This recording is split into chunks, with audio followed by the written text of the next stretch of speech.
Back inside the Big Dome sa pagbubukas ng fourth and final quarter.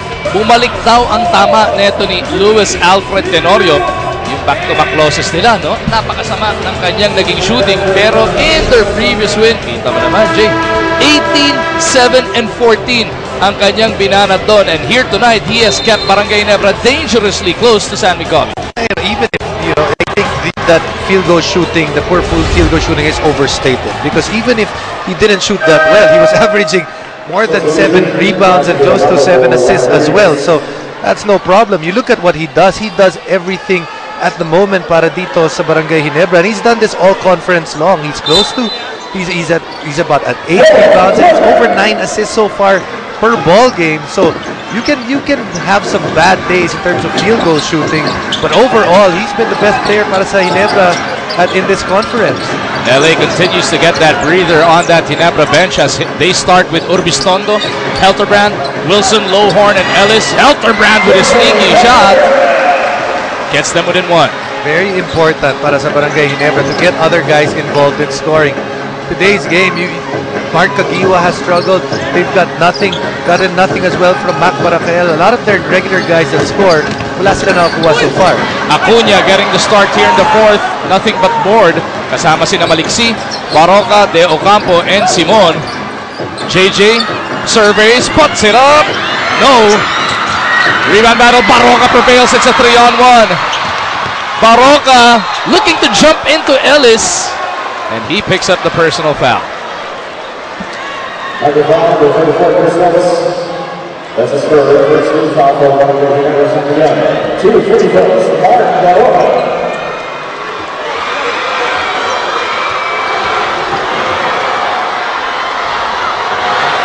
Baroka takes care of the first as we invite everybody to get your own Petron Value Card. Petron Value Card, pay with points, save your cash. Lowhorn's going to get his 2-3 minutes of rest here. And he actually had 2 minutes in which he was on the court. Tapos wala naman si Marcus Blakely, but Ginebra unable to gain into or cut into that lead of San Miguel Coffee. So you expect that Blakely will come in earlier than Lowhorn, and that's going to be the critical part of this fourth quarter. Jay, isa pang tanong dito, saan manggagaling opensa ng Ginebra? Caguioa, Tenorio, and Lowhorn all on the bench. Pamaril looking for Ellis, the pull-up jumper. Couldn't deliver. Helterbrand on the follow is fouled. JJ's played well. He's actually one of those guys that has really helped the scoring of Ginebra today. You might say he's only had 5 points, but the 5 points have been spread out into the first quarter and the fourth quarter, and he has shot fairly well. Send it over to Erica. JJ affirms that they're picking up from a good game they had against Alaska kahit natalo. Malaki daw ang improvement ng kanilang chemistry kahit sa gitna ng 3 losses. Sabi niya, he's excited every game. We get to do what we love for a living with tremendous support from fans. Kaya kailangan daw the excitement and energy must never die down. Balik sa inyo. Thank you, Erica. JJ misses 68-65 is your score. Wow, knockout play. It's not the first time. Josh Urbistondo, that's not the first time that he's failed to go down on defense.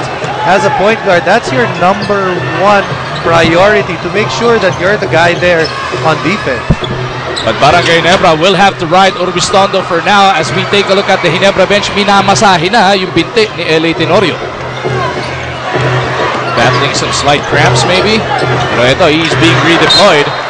Ready na kagad si Teniente dito. Sabay na rin papasok si Dior Lowhorn. As we take a look at this Kawasaki rousing fast break. Off the miss free throw. Walang nakakita na nag-iisa na dito. Si Simon, brought to you by Rouser 135 by Kawasaki. Rouse the rider in you. You look at the difference between the 2 guards that just changed, Josh Urbistondo and LA. LA very, very comfortable in the Ginebra uniform. Urbistondo has struggled ever since he's done that uniform. PJ Simon has been making a living off getting clean layups. 8 points in total para sa kanya.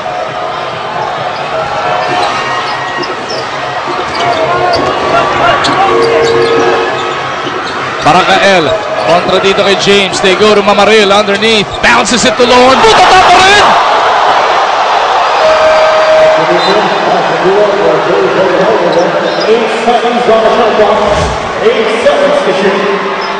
Lorne hanging in the air. Inaantay niyang mawala si Yancy sa line of sight niya. That's already 4 blocks. Bumaba na nga si Yancy. Ang problema, meron namang papanik na Marcus Blakely. As Mark Aguiwa is also back on the floor, was fouled on that last sequence. Ang Barangay Ginebra po, ang susunod na laro, September 14 kontra Rain or Shine. Tapos they round out their schedule against Global Port on the 20th and then Tokentex sa 22. San Mig Coffee naman. Ngayong Tuesday, ang susunod na laban nila, Alaska ang kanilang makakatapat September 10 before taking on Barako on September 14 and Meralco on September 20. Mark Aguiwa only his 4th point, and in today's game, still no field goal. 0 out of 7 so far. Simon leans in. He's in double digits. Tying his best scoring performance of the Governor's Cup. But there's a huge difference. If you look at the contribution of the guards of San Mig Coffee, Peter Jun Simon, James Yap, compared that to Barangay Ginebra, their guards, their off guards have struggled today. Right on cue, Kagiwa missed this once again. Mamaril ending up getting up the foul. Malyari ibinalik na ni Coach Tim Cone para dito kay Baroka.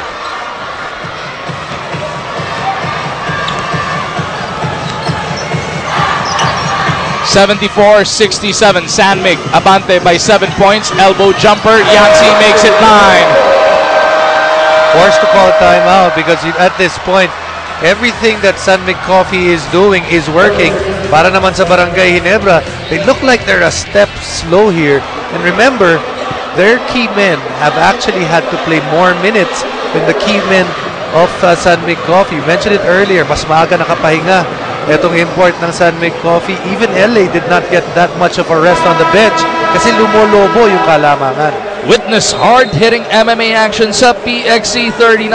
Haharapin ni Mark Mugen-Strugel si The Beast Yang Yong Kim para sa featherweight title. September 14 po yan, alas 8 ng gabi sa Inares Sports Arena, Pasig City. Buy your tickets now. Mapapanood din sa Action TV kinabukasan at 15 ng Setyembre, alas 9 ng gabi.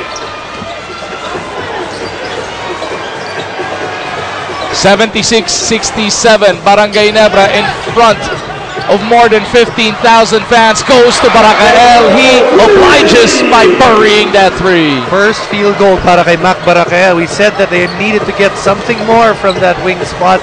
Like you said, he obliges. Ball remains with San Mig. Last touch daw si Mamaril. 14 seconds pa sa kanilang shot clock. Malyari kontra Tenorio. Gets it over to James Yap. Finding Blakely. He will shoot to the line for 2 shots. Yung hindi papala rin sa ball game na to, Jason, you already mentioned it earlier, will be going down to 2-4. Pareho pong 2-3. Etong nagtutunggali sa gabing ito.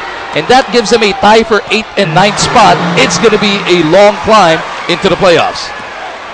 Last 2 teams do get eliminated, so right there, you're looking at Global Port to the time for that 8th and 9th spot. But I believe, is it Ginebra that still has a chance to play Global Port? And they play Global Port on the 20th. Matapos ng assignment nga nila sa Rain or Shine. Tenorio on the move. Will backpedal to the 3-point line. Couldn't send it home. Kagiwa ends up giving up the foul.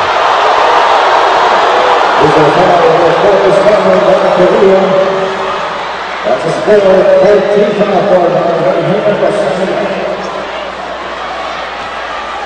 78-70, San Mig by 8. It'd be huge for San Mig Coffee if they hang on. They get Joe Devance on Tuesday against Alaska, and then Mark Pingris will be back on the 14th kontra Barako Bull. Mintis pa rin, Jason. Yeah, just not falling. Mark Aguiwa had a very good game in their last outing, but today... Oh, knockout na naman! Nakitis lang si Malyari doon, pero Mamaril taps it to a space. Nobody was there. Nothing going right para sa Ginebra. Ta-timeout muna dito si Coach Ato Agustin as they try and regroup down by 8 points.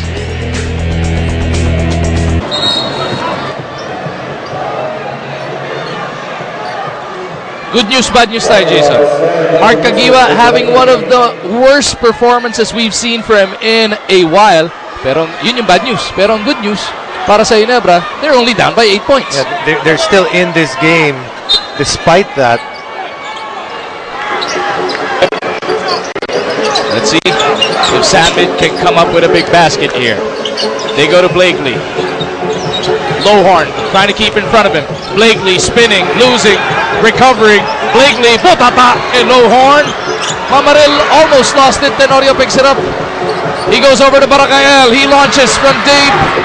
Doesn't work. Eli Tenorio is there to save the possession. Lowhorn underneath. Puts it up and is fouled. Just a shade over 7 minutes remaining in this edition ng inyong Manila Classico.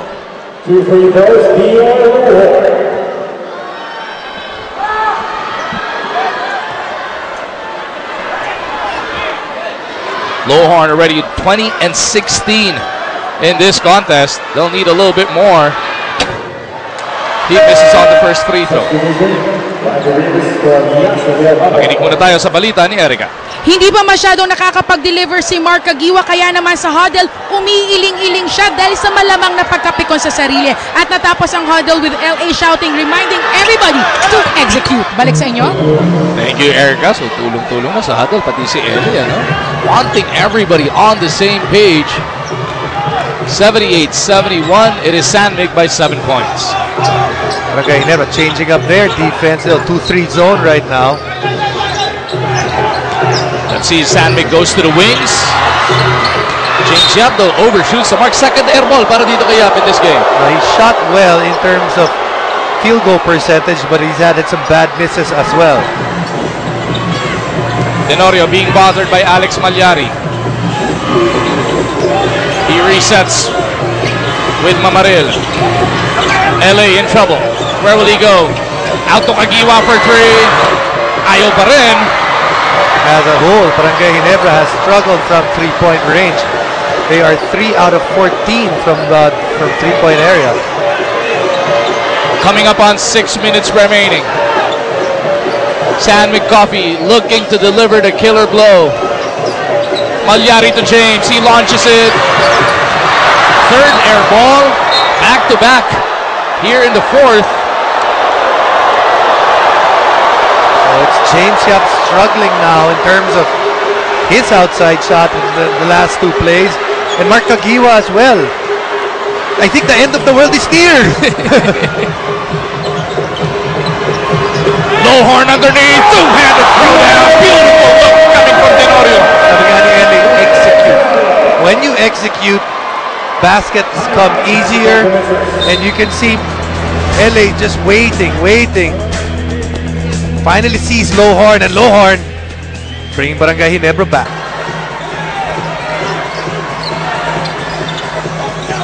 Back inside the big dome, Kusan and to Sandmig Coffee. Is coming off their own timeout. Marcus Blakely clipped on the way to the hole. 2 free throws parating para sa kanya. Bagong margin po, kasama natin si Jason Webb, Erica Padilla at ang buong puwersa ng Sports 5. Para ihatid sa inyo itong Manila Classico. Blakely misses on his first free throw.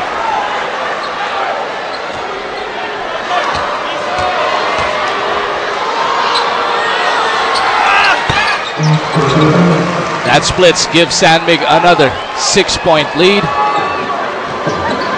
Wala na pong 5 kalahati natitira sa bakbakan na ito.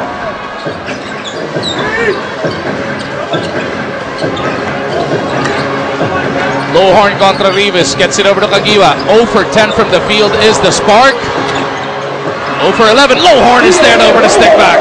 He's worked hard. Speaking of DR Lowhorn, 25 points. Dagdagan mo pa yan ng 17 rebounds at the moment. That brings Ginebra to within 4. How will Sandmig respond? They go to Yap. He's thrown up 2 air balls from right around that spot. This time he gets it over to Blakely. Simon lines it up. couldn't send it home. Lowhorn with his 18th rebound of the game. 2-3 zone of Barangay Ginebra has had some amount of success here. Tenorio on the move. He's in traffic. Nagtinikling pa doon sa baseline. He gets it right back from Kagiwa. 9 seconds on the shot clock. Tenorio trying to decide what to do. Stopping on a dime. LA, the looper doesn't work. Rebound battle. Nakanino. It ends up with Tenorio. Blakely's on the floor. And LA looks to reset this attack. Higit 4 na minuto natitira. Barangay for 3. Would have been huge. That would have rocked the big dome. But but since they missed, it was a draining possession para sa Barangay Ginebra. And Alex Malyari. We'll see a lot of players. Nararamdaman na yung pagod sa puntong ito because this game has been played with so much intensity. 3:53 remaining in this game. 30-second timeout requested by Coach Tim Cone. As we remind everybody that starting this season, new players are required to apply for the draft to be eligible to play in the PBA D-League. The first ever PBA D-League rookie draft is set on September 19, 2013. The deadline for submission of application is September 12th at the PBA office sa 186 A. Rodriguez Avenue in Salibis, Quezon City.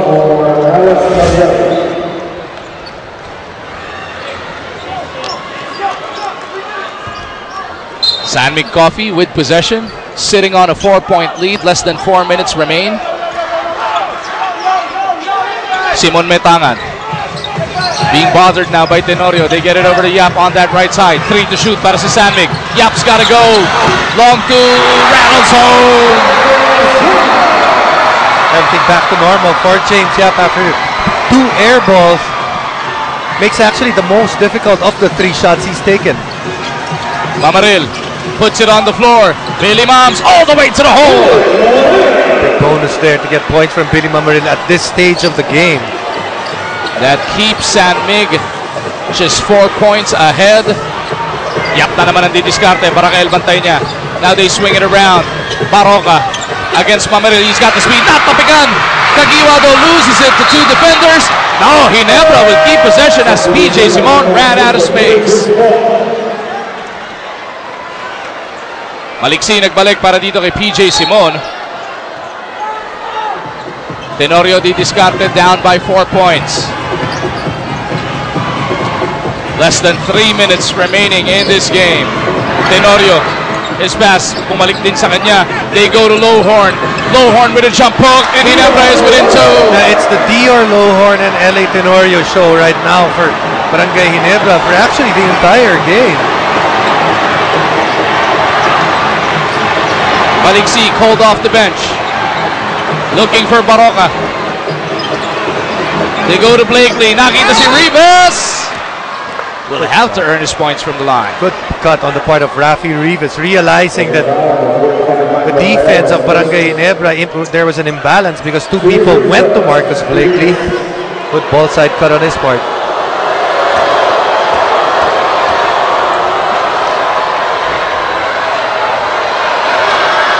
Rivas takes care of the first.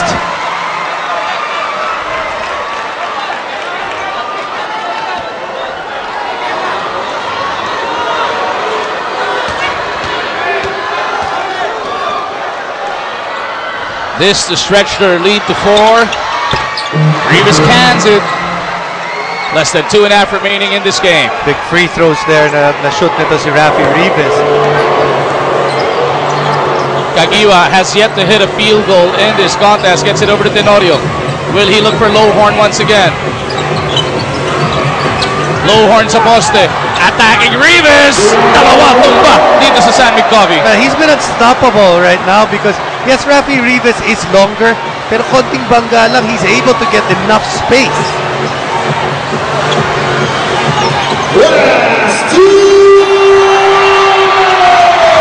Baroka steps into this one, gets those 2 points. The complementary players of San Mig Coffee coming up with big points. Rafi Rivas, 2 points earlier. Now Mark Baroka. Tenorio Picked up his dribble. Gets it over to Kagiwa.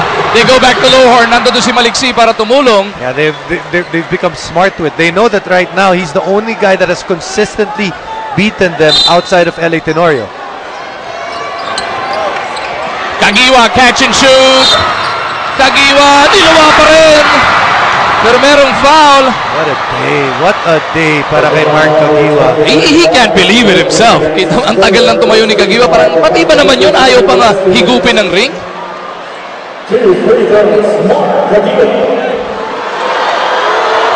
Mark Kagiwa, all 4 of his points from that free throw line. A chance to bring them to within 2.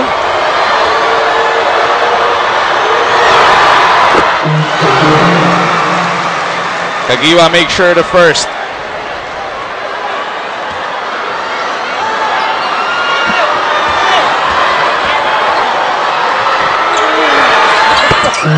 Two for 2 para dito kay Kagiwa. We got a 2-point ball game. Jason Sanmig looking to stretch it to a 2-possession lead.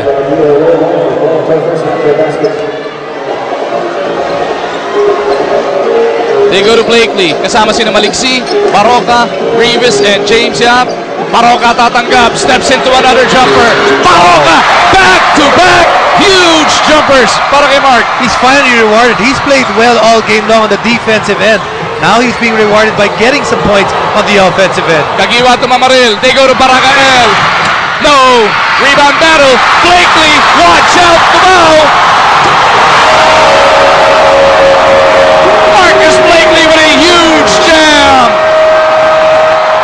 30 big points, Jason, para dito kay Blakely. Sanmig Coffee now up by 5 with only 69 seconds remaining in this game. At this point, Barangay Ginebra is the team that can't make any stops. Second time around that nakita natin na nakashoot ang Sanmig Coffee in that play, and then a bad miss leading to a fast break para kay Marcus Blakely. If Sanmig Coffee can hang on to this victory, how huge is that playing without Ping and Joe Devance? With such a short tournament, and you think that you've lost 2 of your best 5 players, you have to give it to the rest of the guys in Sanmig Coffee to be able to at least seemingly, very close to getting a victory today. As we remind everybody na bukas po may NCAA na naman sa San Juan Arena. Ang Jose Rizal makakalaban ng San Beda alas 4 ng hapon bago yung bakbakang Arellano at San Sebastian. And then on Tuesday, dire-diretso ang inyong Philippine Basketball Association Rain or Shine kontra Barako Bull Energy Cola sa alas 5 ng hapon. Tapos Alaska kontra Sanmig naman sa alas 7:30 ng gabi. Quick turnaround para dito sa Sanmig Coffee Mixers. But they are not done here. 1 minute and 9 to try and keep Ginebra from overcoming this 5-point deficit. Kagiwa gets it to Tenorio. Baroka on him. They go to Mamaril. Where will Ginebra go? Mamaril is being bothered here. Blakely ending up giving up the foul. Penalty na magkabilang koponan. Right foul on number 23, Marcus Blakely penalty. That's his 4th. 2 free throws, Billy Mamaril.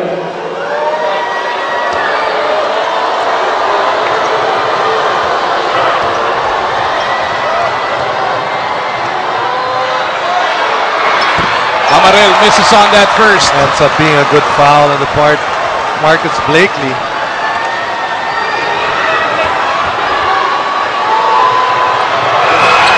Mamaril, both flanks. Yap with a big rebound. And Sanmig Coffee will start to waste away the time. I think you fouled Blakely at this point. You gotta foul him. Because he's shooting 30+% from the free throw line. Barakael deciding to play Blakely honestly. Now you can't foul him anymore because you've wasted too much time on the clock. Ball is loose. But was out of bounds. At that point, you got an opportunity to put a 30% free throw shooter with just taking out about 6 seconds from their shot clock.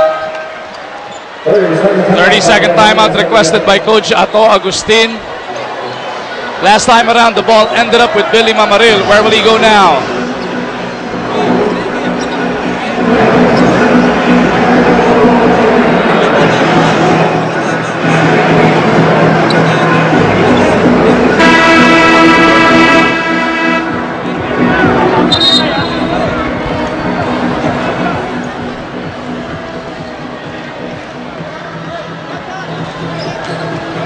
Barangay Ginebra playing without that frontline rotation of Japet Aguilar and Kirby Raimundo.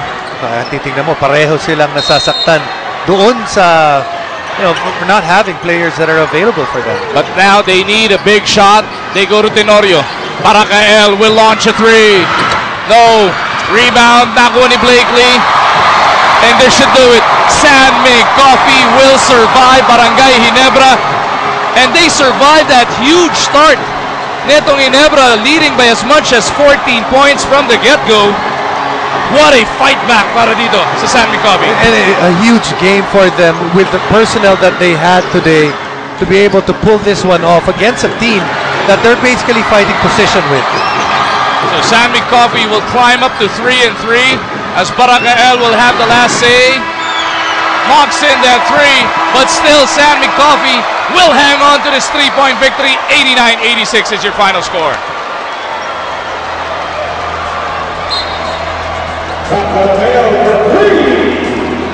Grabe yung pinakita dito ni San Mig Coffee. Kulang na ng 2 tao. Walang Pingris, walang Devans. Down by 14 points sa simula ng laro. They came out flat, but they battled back. For San Mig Coffee, they played very good defense. Outside of LA Tenorio and DR Lohorn, not a single guy para sa Barangay Ginebra actually scored in double digits. So they went back to their mantra or their trademark, which is actually defense, and that helped them out despite having not enough players available for themselves. And best player of this particular game, this edition ng ating Manila Classico, none other than James Yap. James, wala na si Ping, wala pa si Devans, tinambakan pa kayo ng 14. Paano kayo bumalik sa laro na to? Una sa lahat, siyempre para kay Ping at saka kay kay Joe Devans, dahil alam naman natin kung gaano sila ka-importante dito sa team na to. So para sa inyo to. And then, of course, ang mindset lang talaga namin is yung defense kasi pinpoint out namin ni coach sa amin na kailangan yung role nyo sa team is defense. So yun, kaya nanalo ko. James, ano pakiramdam? Dahil sa Manila Classico lang nangyayari na yung mga kalaban, yung kalaban nyo na team at yung mga fans, talagang binubuka nila. Ano ba rin? Mas ginaganahan ka ba? Hindi naman. Kumbaga, alam naman natin, Ginebra talagang daming fans niyan. So, wala lang. Laro lang ako and then di ko lang talaga iniisip na binubuo nila ako. So, yun.